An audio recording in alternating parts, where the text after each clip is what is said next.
அஸ்ஸலாமு அலைக்கும். இன்றைக்கி வந்து நான் பேசிக்கான 4 இன்க்ரீடியன்ஸை வச்சுக்க நான் உங்களுக்கு இன்றைக்கி ஒரு ரெசிபி சொல்லி தர போகிறேன். இந்த ரெசிபியை பார்த்தீங்கன்னா பிஸ்னஸுக்கு ஏற்ற ரெசிபி ஒன்று தான். ப்ரௌனி விருப்பமானவங்க இதையுமே விரும்பி தின்னுவாங்க.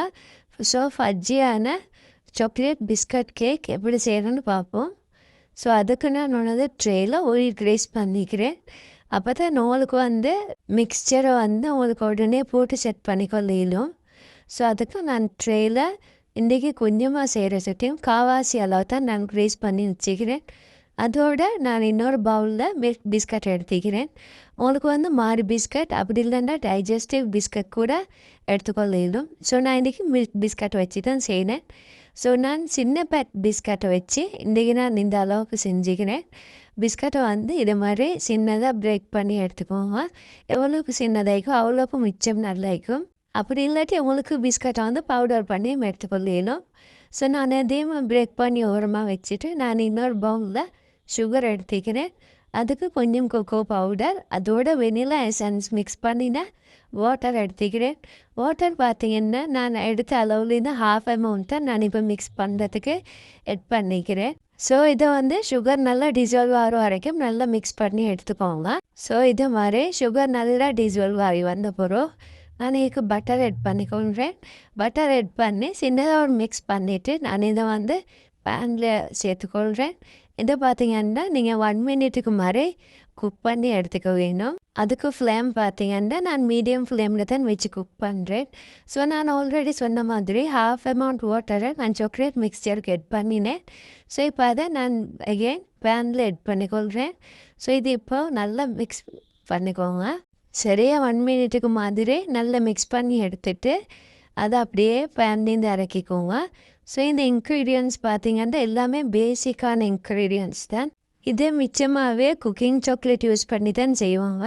ஸோ நான் இன்றைக்கி சிம்பிளாக ஈஸியாக உங்களுக்கு பிஸ்னஸ்க்கு ஏற்ற மாதிரி நான் உங்களுக்கு சொல்லி தந்துக்கிறேன். அதே டேஸ்ட் அதே ஃபஜ்ஜினஸோடு உங்களுக்கு கிடைக்கும். ஸோ ஒவ்வொரு ஸ்டெப்பையுமே மிஸ் பண்ணாமல் பாருங்கள். ஓகே, ஸோ இது மாதிரி நான் 1 மினிட்டுக்கு குக் பண்ணி எடுத்த பிறகு நான் இதை அப்படியே சூடாடுறதுக்கு அப்படியே விட்டுடுறேன்.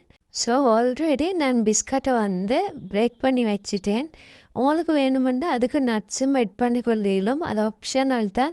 ஸோ நான் அது இன்றைக்கி எதுவுமே எட் பண்ணாமல் பேசிக்கான மெத்தட் ஒன்று தான் நான் உங்களுக்கு காட்டிக்கிறேன். ஓகே, ஸோ பாருங்கள் இந்த மிக்ஸ்சர் வந்து கொஞ்சமாக திக்காகிக்குது. நல்லா கூலார விட்டுக்கிறேன்.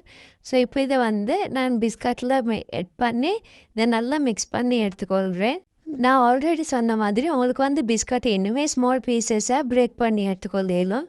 நான் வந்து இன்றைக்கி இது மாதிரி பிரேக் பண்ணி எடுத்துக்கிறேன். ஹார்டாக மிக்ஸ் பண்ணிக்கிட்டு அதை விட்டவா பிரேக் ஆகிடும் மில்க் பிஸ்கட் சுட்டியும். உங்களுக்கு வேறு என்ன சரி பிஸ்கட் ரெக்கமெண்ட் பண்ணுறீங்கன்னா அவங்களுக்கு அதையும் ட்ரை பண்ணி பார்க்கலாம். ஸோ இது மாதிரி நல்லா மிக்ஸ் பண்ணின பிறகு நான் இதை ஆல்ரெடி க்ரீஸ் பண்ணி வச்சு ட்ரேயில் எட் பண்ணிக்கொள்கிறேன். உங்களுக்கு வந்து 18 to 8 inch ட்ரேயில் செய்கிறீங்கன்னா அவங்களுக்கு இதை மிக்சரில் இன்க்ரீடியன்ஸ் அமௌண்ட்டை வந்து இன்னும் 3க்கு எட் பண்ணினா அவங்களுக்கு செய்யலாம். ஸோ இதை எட் பண்ணிவிட்டு இதை மாதிரி லெவல் பண்ணி எடுத்துக்கோங்க. ஸ்பூனுக்கு பார்த்திங்கன்னா நான் ஒயில் க்ரீஸ் பண்ணிக்கிறேன். அப்படி இல்லைன்னா ஸ்டிக்கி ஆகிடும். ஸோ இதை நான் அப்படியே ரெஃப்ரிஜிரேட் பண்ணி வச்சுக்கொள்கிறேன் நல்லா திக்காய் வரும் வரைக்கும்.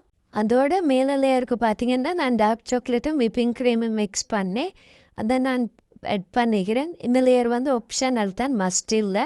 உங்களுக்கு வேணுமுண்டா அதை எட் பண்ணிக்கொள்ளும். அதை எப்படி மிக்ஸ் பண்ணுறேன்னு சொல்லி நான் என் ப்ரீவியஸ் வீடியோவில் காட்டிக்கிறேன், ட்ரீம் கேக் செய்கிற வீடியோவில். ஸோ உங்களுக்கு அந்த ஸ்டெப்பை பார்த்து செஞ்சு கொள்ளும்.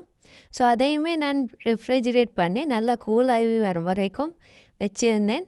ஸோ இப்போ உங்களுக்கு சர்வ் பண்ணிடலாம். உங்களுக்கு ப்ரௌனி சைஸில் கட் பண்ணியும் உங்களுக்கு சேவ் பண்ணிடலாம். அப்படி இல்லைன்னா இதை மாதிரி லாங் ஸ்டிக்ஸ் சைஸ்லையும் உங்களுக்கு செல் பண்ணிடலாம். உங்களுக்கு ப்ரௌனி சைஸில் கட் பண்ணினா உங்களுக்கு ப்ராஃபிட் அதே மாதிரி பார்த்து உங்களுக்கு செல் பண்ணிக்கொள்ளும். அதே மாதிரி இப்படி கட் பண்ணினா உங்களுக்கு எத்தனை பீசஸ் வருதுன்னு பார்த்து உங்களுக்கு செல் பண்ணிக்கொள்ளும். இது வந்து பேசிக்காக பேக்கரி க்ரோசரி ஷாப்ஸ் அதை மாதிரி எல்லாமே செல் பண்ணணும் எடுப்பாங்க. நான் வந்து இதுக்கு மேக்ஸிமம் 300 உள்ளுக்கு தான் நான் 7 திங்ஸ் எல்லாம் வாங்கினேன். ஸோ உங்களுக்கும் அதே மாதிரி கட்டாயம் ட்ரை பண்ணி பார்க்கலாம். Okay, bye bye.